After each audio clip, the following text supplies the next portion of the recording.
Hello હવે આગળના સમઘટકતાથી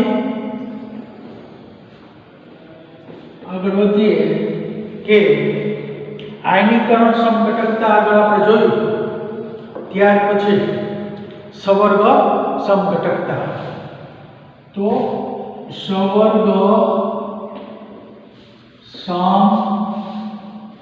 સમઘટકતા तो सवर्ग समघटकता આપણે કોને કહેવાય કે જ્યારે સવર્ગ સંયોજનની અંદર જુદી જુદી ધાતુ આયન ધરાવતા ધન વિસ્ભારિત અને ઋણ વિસ્ભારિત સંકીર્ણમાં લિગેન્ડની હેરાફેરી થઈ અને આંતરિક ફેરફાર થાય એને સવર્ગ સમઘટકતા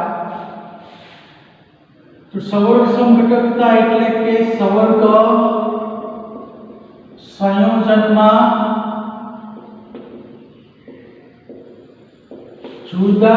જુદી જુદી ધાતુ આયન ધરાવતા જુદી જુદી धातु आयन धरावता धन वीजभारित અને ઋણ વીજભારિત એટલે ધન વીજભારિત અને ઋણ ધન વીજભારિત અને ઋણ વિસ્ભારિત સંકીર્ણમાં લિગેન્ડની ઋણ વિસ્ભારિત અને ઋણ વિસ્ભારિત સંકીર્ણમાં લિગેન્ડની હેરાફેરી થાય લિગેન્ડની હેરફેર થઈ આંતરિક ફેરફાર થાય आंतरिक फेरफार थाय तेवा स्वरूपने सवर्ग समघटक कहेवाय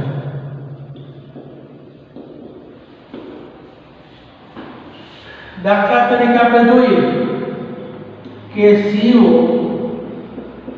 NH3 6 અને બીજો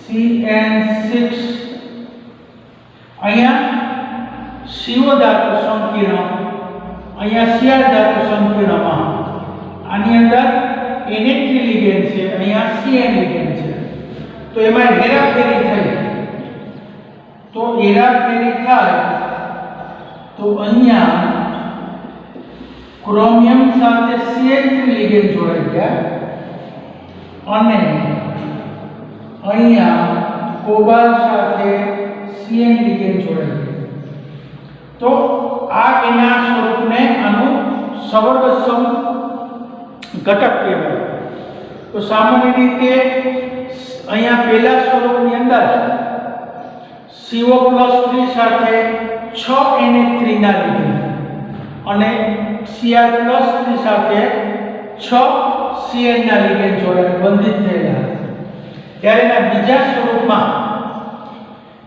Cr+3 સાથે Cn ને બદલે NH3 ના 6 લિગેન્ડ અને CO સાથે NH3 ને બદલે Cn ના 6 લિગેન્ડ બંધિત થયેલા તો આ સ્વરૂપને સવર્ગ સમઘટક કહેવાય કારણ કે આ સંકીર્ણ આયનમાં ધાતુ આયન સાથે જુદા જુદા લિગેન્ડો સવર્ગથી બંધિત થયેલા હોવાથી સવર્ગ સમઘટક કહેવાય છે તો સામાન્ય રીતે આપણે સવર્ગ સમઘટકતાની થિયરી પરીક્ષામાં કેવી રીતે લખવી એની સમજૂતી આપી કે સવર્ગ સંયોજન હોય એમાં જુદી જુદી ધાતુ તો અહીંયા કોબાલ્ટ ધાતુ, અહીંયા ક્રોમિયમ ધાતુ ધરાવતા આ ધન વીજભારિત છે અને આ ઋણ વીજભારિત સંકીર્ણ. એમાં લિગેન્ડ શું થાય? હેરાફેરી. જ્યાં Cr સાથે Cn છે એને બદલે Cr સાથે Na3 લિગેન્ડ. અહીંયા CO સાથે Na3 લિગેન્ડ છે એને બદલે CO સાથે Cn લિગેન્ડની હેરાફેરી છે. આમ એક સ્વરૂપમાં જુદી જુદી ધાતુ આયન સાથે જે લિગેન્ડ છે એ સવર્ગબંધથી બંધિત થયેલા છે. તો જુદા જુદા લિગેન્ડો સવર્ગબંધથી બંધિત થયેલા એટલે એને સવર્ગ સમઘટક કહેવાય. તો સામાન્ય રીતે આપણે આને સમજૂતી આપી શકાય કે અહીંયા જો આપણે કે અહીંયા CO+3 ધાતુ સાથે 6 Na3 ધાતુ આયન સાથે 6 Na3 અને Cr+3 ધાતુ આયન સાથે 6 Cn લિગેન્ડ બંધિત થયેલા છે. એટલે પહેલું સ્વરૂપ કે હે આપણે જોયું કે પહેલા સ્વરૂપમાં શું જોયું કે CO+3 સાથે 6 Na3 ના અને Cr+3 સાથે 6 Cn લિગેન્ડ જોડાયેલા છે. જ્યારે બીજા સ્વરૂપમાં એનું આપણે જોયું બીજું સ્વરૂપ આવવા બીજા સ્વરૂપમાં CO+3 સાથે 6 Cn માઈનસ એટલે અહીંયા CO+3 સાથે Na3 હતા એને બદલે હેરફેર થઈને Cn માઈનસ અને Cr+3 સાથે 6 Na3 ના લિગેન્ડ બંધિત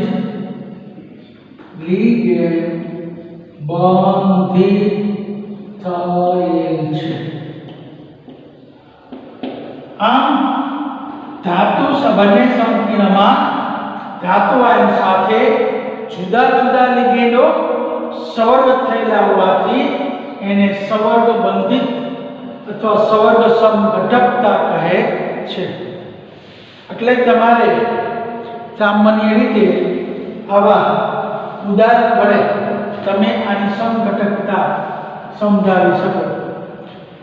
એટલે પરીક્ષામાં તમને પૂછે કે સવર્ગ સમઘટકતા સમજાવો તો સામાન્ય રીતે એમ કહેવાનું કે આ પ્રકારની સમઘટકતા જુદા જુદા ધાતુ આયન ધરાવતા ધન વીજભારિત અને ઋણ વીજભારિત સંકીર્ણમાં લિગેન્ડની હેરાફેરી થઈ અને સવર્ગ બંધિતથી જોડાય તો એને સવર્ગ સમઘટક કહેવાય. CO+3 સાથે Na3 અને Cr+3 સાથે Cn લિગેન્ડ છે. એનું બીજું સ્વરૂપ છે એમાં હેરાફેરી થાય કે CO+3 સાથે Cn માઈનસ અને Cr+3 સાથે Na3 ના લિગેન્ડ બંધિત થાય છે. તો આ રીતે બંને સંકીર્ણો એકબીજાના સવર્ગ સમઘટકો બને.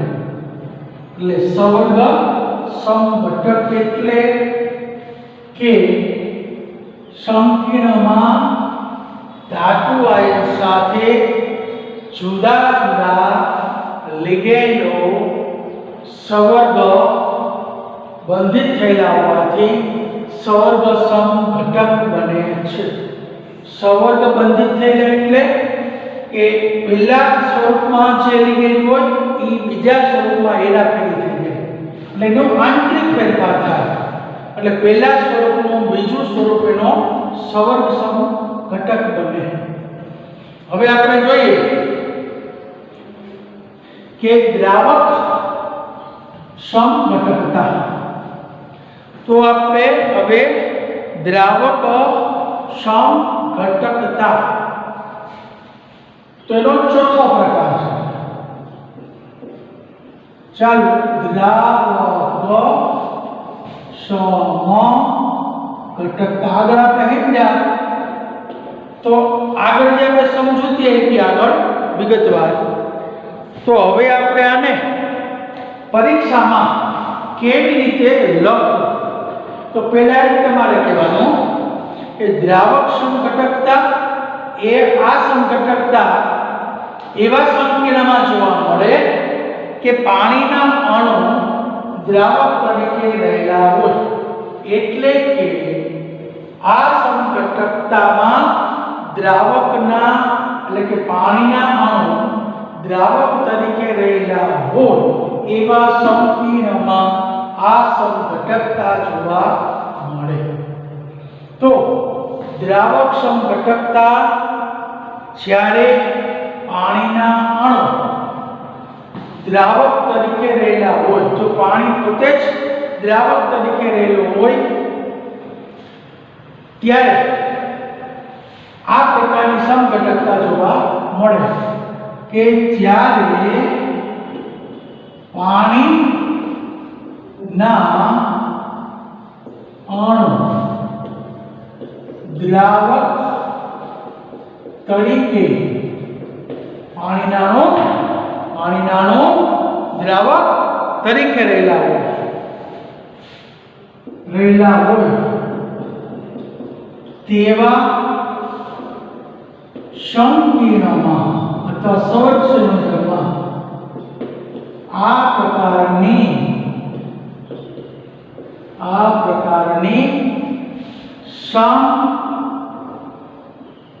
સમઘટકતા જોવા મળે છે. તો જ્યારે સંકીર્ણ હોય એના પાણીના અણુ એ જ દ્રાવક તરીકે જોડાયેલા હોય તો એવા જ સંકીર્ણમાં આ પ્રકારની સમઘટકતા જોવા મળે જેમાં ધાતુ આયન સાથે સીધા દ્રાવક ધાતુ આયન સાથે સીધા દ્રાવકના અણુ બંધિત થયેલા હોય અથવા દ્રાવકના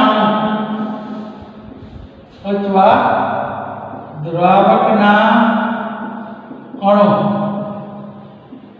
મુક્ત રહેલા હોય તો જ્યારે ધાતુ સાથે સીધા જ દ્રાવકના અણુ બંધિત થયેલા હોય એટલે કે જોડેલા હોય અથવા દ્રાવકના અણુ મુક્ત રહેલા હોય તેને આધારે અલગ પડે છે. તેના આધારે અલગ પડે છે એટલે આ સમઘટકતા એને આધારે અલગ પડે. દાખલા તરીકે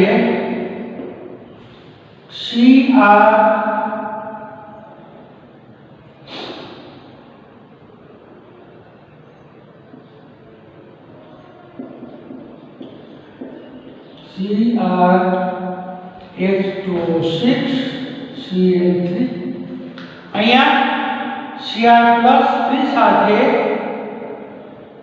ધાતુ આયન સાથે 6 NH3 ના 6 H2O ના પાણીના દ્રાવકના અણુ સીધા જોડાયેલા હોય અથવા મુક્ત અણુ તરીકે પણ જોવા મળે. તો અહીંયા એક પાણીનો અણુ મુક્ત હોય. તો આ રીતે બે ઘટકો એકબીજાથી અલગ પડે તો આને દ્રાવક મિશ્રણ સમઘટક કહેવાય. દ્રાવક મિશ્રણ સમઘટક. દ્રાવક મિશ્રણ સમઘટકમાં પાણી એક દ્રાવક તરીકે હોય તો જ આ સમઘટકતા ઉદ્ભવે, જેમાં દ્રાવકના અણુ સીધા જ ધાતુ આયન સાથે જોડાયેલા હોય અથવા કેટલાક પાણીના અણુ મુક્ત તરીકે રહેલા હોય. આ રીતે એકબીજાથી અલગ પડે જે એકબીજાના દ્રાવક મિશ્રણ સમઘટકો કહેવાય. આનો રંગ છે આના કરતા જુદો છે એટલે બે ઘટકોના રંગ પણ જુદા હોય. દાખલા તરીકે આનો રંગ જાંબલી છે તો આનો ભૂખરો લીલો, એટલે આ એકબીજાના સમઘટકો બને છે. તો સામાન્ય રીતે આપણે સમઘટકમાં બંધારણીય સમઘટકતા પરીક્ષામાં 4 માર્ક્સમાં એક થિયરી પૂછાય તો એના પહેલા 4 પ્રકાર દર્શાવવાના. પહેલો પ્રકાર મેં તમને સમજાવ્યો કે બંધનીય સમઘટકતા, એની અંદર બે જુદા જુદા લિગેન્ડ, એમાં એક લિગેન્ડ છે HCl અને બીજો લિગેન્ડ છે NO2, જેને એમ્બિડેન્ટેડ લિગેન્ડ કહેવાય. કારણ કે એમાં HCl માં સલ્ફર અને નાઇટ્રોજન બે દાતા પરમાણુ છે, એટલે બે પ્રકારના સમઘટકો જોવા મળે. NO2 માં એક નાઇટ્રોજન અને બીજો ઓક્સિજન, એને કારણે બે સમઘટકતા જોવા મળે. એટલે NO2 નાઇટ્રોજન સીધો જ જોડાય અને ઓક્સિજન ધાતુ સાથે સીધો જ જોડાય તો બે સમઘટકો મળે છે. કારણ કે જોર્ગસને આ પ્રકારની વર્તુળાક સંકીર્ણમાં જોવા મળે છે એવું દર્શાવ્યું. તો હવે આપણે આયનીકરણ સમઘટકતા કીધી. તો આયનીકરણ સમઘટકતા કોને કીધી કે આપણે જોયું કે આયનીકરણ સમઘટકતામાં કે સંકીર્ણની અંદર જે પ્રતિઆયન છે એ લિગેન્ડ તરીકે સક્ષમ હોય, જે કૌંસની અંદર લિગેન્ડનું વિસ્થાપન કરી અને તેને પ્રતિઆયન બનાવે. તો આવા જે સમઘટકો મળે એને આયનીકરણ સમઘટકતા કહેવાય. જે આયનીકરણ સમઘટકો બને આપણે આગળ જોયું કે SO4 હતો એ લિગેન્ડ અને Br હતો પ્રતિઆયન. તો Br છે SO4 નું વિસ્થાપન કર્યું અને Br લિગેન્ડ તરીકે જોયો અને SO4 એ એક પ્રતિઆયન બન્યું. તો આવી રીતે આયનીકરણ સમઘટકતા. બીજો પ્રકાર આપણે આપ્યો સવર્ગ સમઘટકતા. એમાં જુદી જુદી ધાતુ આયન ધરાવતા એક ધન સંકીર્ણ અને બીજો ઋણ સંકીર્ણ, એમાં લિગેન્ડની હેરાફેરી થઈ આંતરિક ફેરફાર થાય તો એને સવર્ગ સમઘટકો કહેવાય. કારણ કે ધાતુ આયન સાથે પહેલા સ્વરૂપમાં અને બીજા સ્વરૂપમાં જુદા જુદા લિગેન્ડો સવર્ગ બંધિત થયેલા હોવાથી, સવર્ગથી બંધિત થયેલા હોવાથી અથવા સવર્ગ બંધથી બંધિત થયેલા હોવાથી એને સવર્ગ બંધિત સમઘટકતા કહેવાય. અને છેલ્લે આપણે જોઈએ તો કે દ્રાવક મિશ્રણ સમઘટકતા. તો આ પ્રકારની સમઘટકતા જ્યારે પાણીના અણુ દ્રાવક તરીકે રહેલા હોય ત્યારે આ સમઘટકતા ઉદ્ભવે. હવે અહીંયા કેટલાક સંપીડનમાં ધાતુ સાથે સીધા જ દ્રાવકના અણુ જોડાયેલા હોય અથવા કેટલાક દ્રાવકના અણુ મુક્ત હોય, તે રીતે એકબીજાથી અલગ પડે એટલે એવાને દ્રાવક મિશ્રણ સમઘટકતા કહેવાય. પરીક્ષામાં આનો એમસીક્યુ પણ તમને પૂછે કે આમાં કેમાં જોવા મળે સવર્ગ સમઘટકતા, કેમાં જોવા મળે આયનીકરણ સમઘટકતા, દ્રાવક મિશ્રણ સમઘટકતા અને બંધનીય સમઘટકતા. તો આ એક સમઘટકતાનો પ્રશ્ન.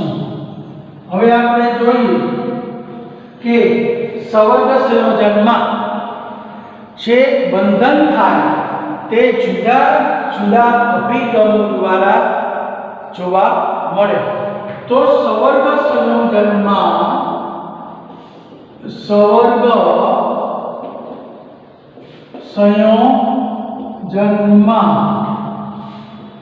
બંધનના જુદા જુદા અભિગમો જણાવો. હવે સવર્ગ સંયોજન હોય એમાં જે બંધન થાય, કેવી રીતે બંધન થાય એના જુદા જુદા સિદ્ધાંતો. એમાંનો ચાલો વિદ્યાર્થીઓ જોઈએ કે એના જુદા જુદા 4 સિદ્ધાંત છે. એનો પહેલો સિદ્ધાંત છે સવર્ગ સંયોજનનો બંધન સિદ્ધાંત. સવર્ગ સંયોજનનો બંધન સિદ્ધાંત. બીજો સ્ફટિક ક્ષેત્ર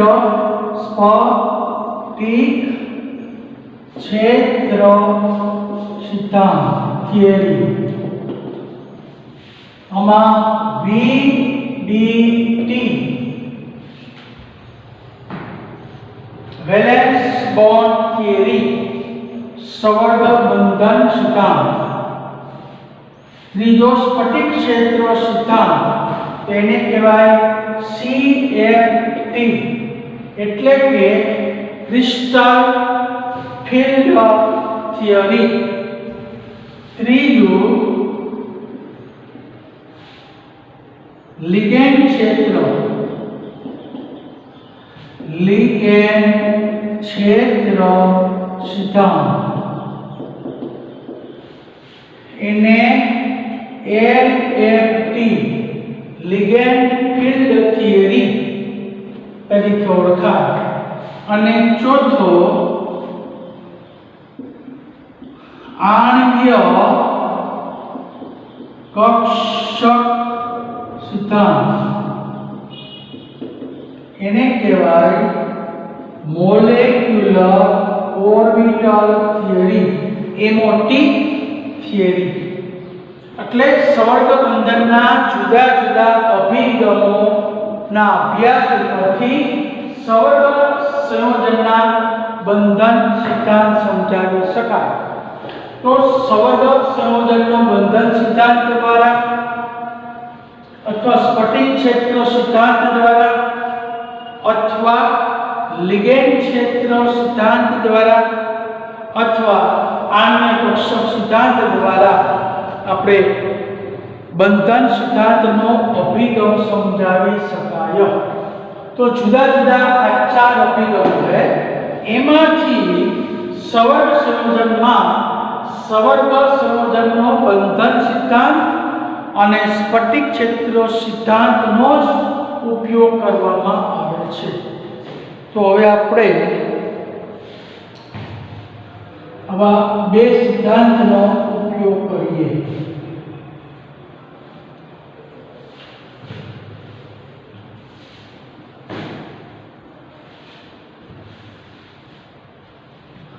તો આની અંદર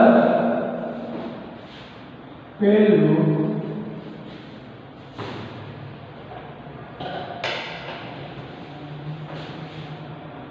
સવર્ગ બંધન સિદ્ધાંત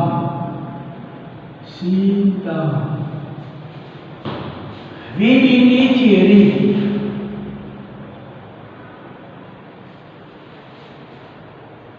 VBT થિયરી. તો આમાં સવર્ગ સંયોજકના ધાતુ પરમાણુ જુદા એટલે ધાતુ પરમાણુની લિગેન્ડ અસર હેઠળ n-1 એટલે કે સવર્ગ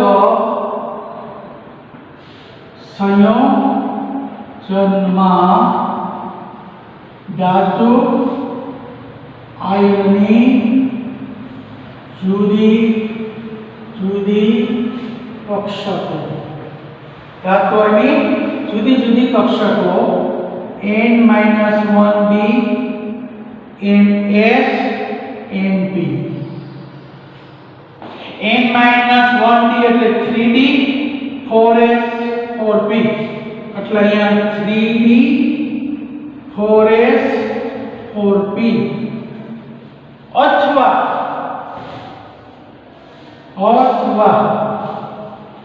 ns np nd એટલે કે 4s 4p અને 4d. જો સવર્ગ સંયોજન છે એના ધાતુ આયનની જુદી જુદી કક્ષકો કેવી તો કે 3d 4s 4p અથવા 4s 4p 4d કક્ષકો સમિશ્રિત થાય. આ બધી કક્ષકો જાય આવી કક્ષકો સમિશ્રિત થઈ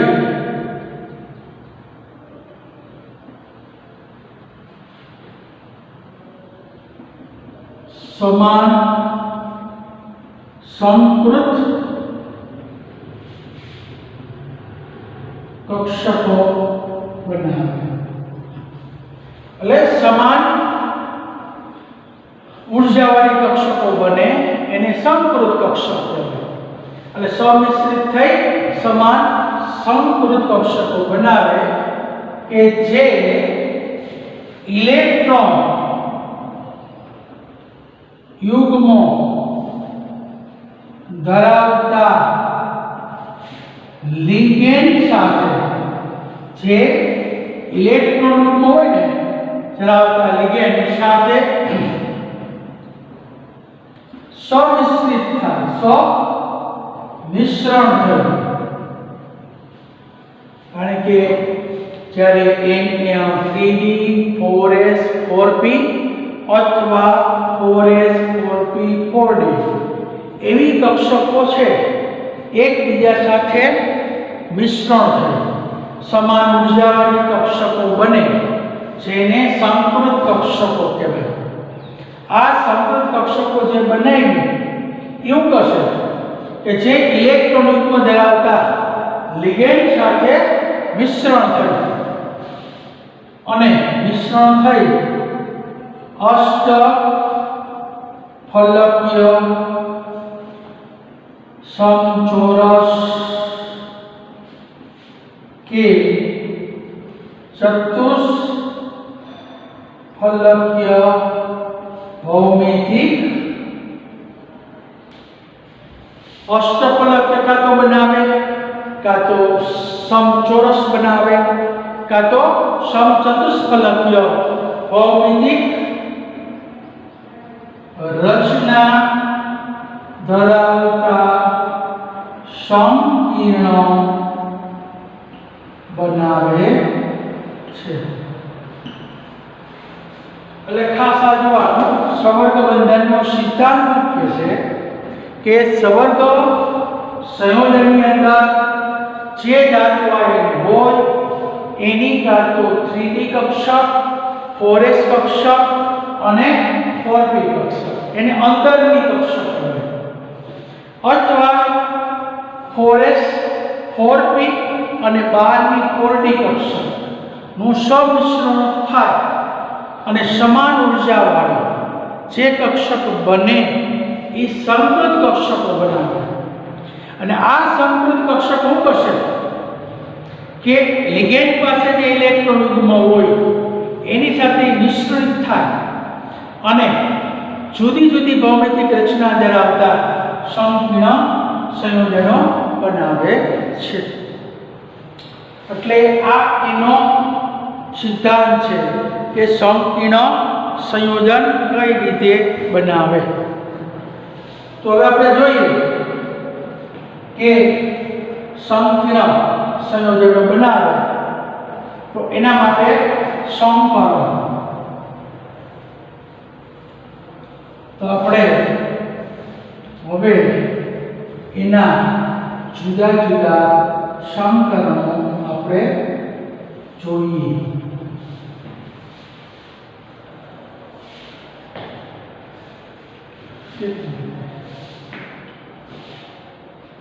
હવે આપણે સંવર્ગ સંયોજનમાં સંકરણ તો સામાન્ય રીતે sp3 સંકરણ sp3 સંકરણ જેમાં એક 4s અને 3 4p કક્ષકોનું મિશ્રણ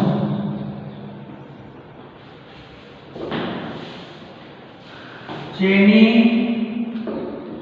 ભૌમિતિક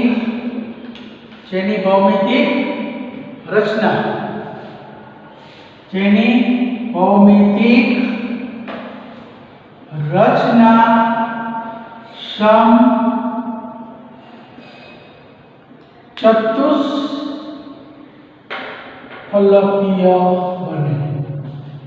એટલે ધ્યાન રાખો કે સંવર્ગ સંયોજનમાં જો સંકીર્ણ sp3 હોય તો સંવર્ગ સંયોજનમાં ધાતુ આવેલી એક 4s અને 3 4p કક્ષકનું મિશ્રણ થાય અને એની ભૌમિતિક રચના હંમેશા સમચતુષ્ફલકીય બને. હવે બીજું DsP2 તો DsP2 સંકરણ તો DsP2 માં ઉદાર કે T આવે તો D માં આપણે કરી લેવાની સામાન્ય D ની અંદર 3D કક્ષક 3D કક્ષક છે એ અંદરની કક્ષક એટલે 3D એક 3D એક 4s અને 2 4p કક્ષકોનું મિશ્રણ થાય છે.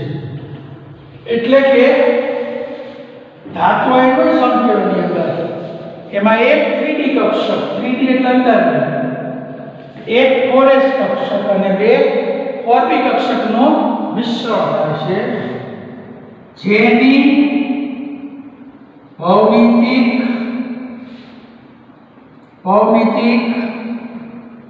રચના સમતલીય સમચોરસ.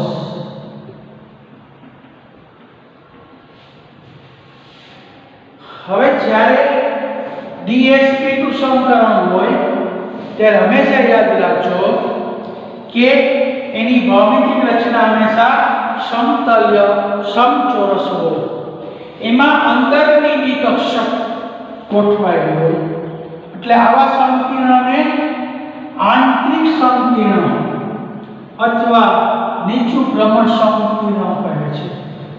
આને બાહ્ય કક્ષકીય અથવા ઊંચા ભ્રમણ સંકીર્ણ. બાહ્ય કક્ષકીય અથવા ઊંચા ભ્રમણ સંકીર્ણ. આને આંતરિક કક્ષકીય અથવા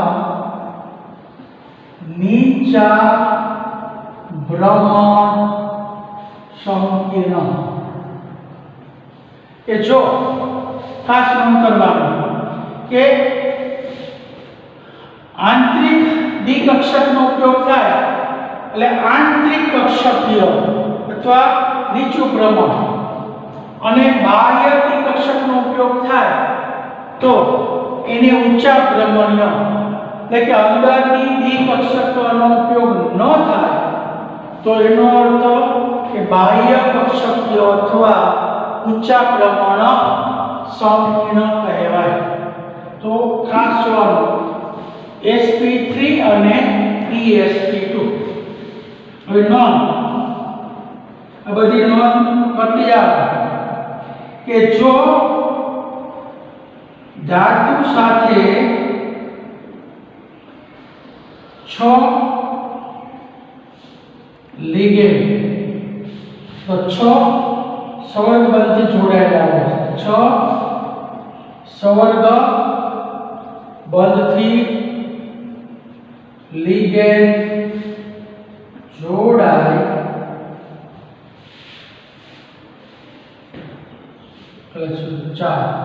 ચાર સંબંધી લિગેન્ડ જોડાય ત્યારે sp3 અથવા dsp2 સંકરણ રચે. જો ધાતુ સાથે એટલે કે 4 લિગેન્ડ 4 સંબંધી લિગેન્ડ જોડાય ત્યારે sp3 અથવા dsp2. sp3 માં 4 કક્ષક આવી, એમાં એક s અને 3 p એટલે ટોટલ 4 કક્ષક. dsp2 માં પણ 4 કક્ષક આવ્યું, એક d એક s અને 2 p એટલે કુલ 4 કક્ષકનો ઉપયોગ થયો. જ્યારે 4 કક્ષકનો ઉપયોગ થાય ત્યારે કાં તો sp3 સંકરણ હોય અને કાં તો dsp2. હવે sp3 ક્યારે બનશે, dsp2 ક્યારે બને એ આના પછી આગળની થિયરીમાં આપણે જોવામાં આવશે.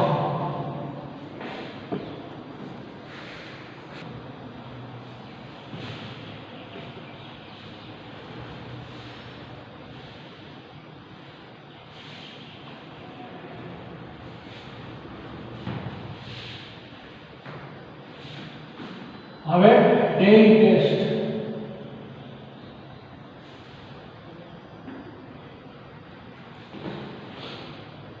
એમાં પહેલો પ્રશ્ન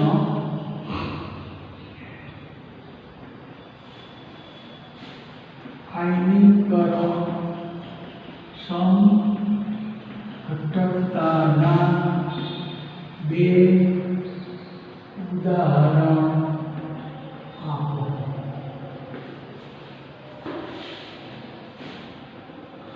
બીજું કે CO Na3 6 Cr6 અને Na3 6 અને CO Cn6 કયા પ્રકારની સમઘટકતા છે શા માટે? ત્રીજો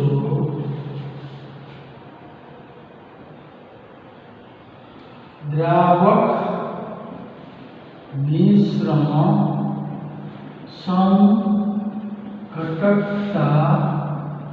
ક્યારે જોવા મળે છે? ચોથો સીસ પીટી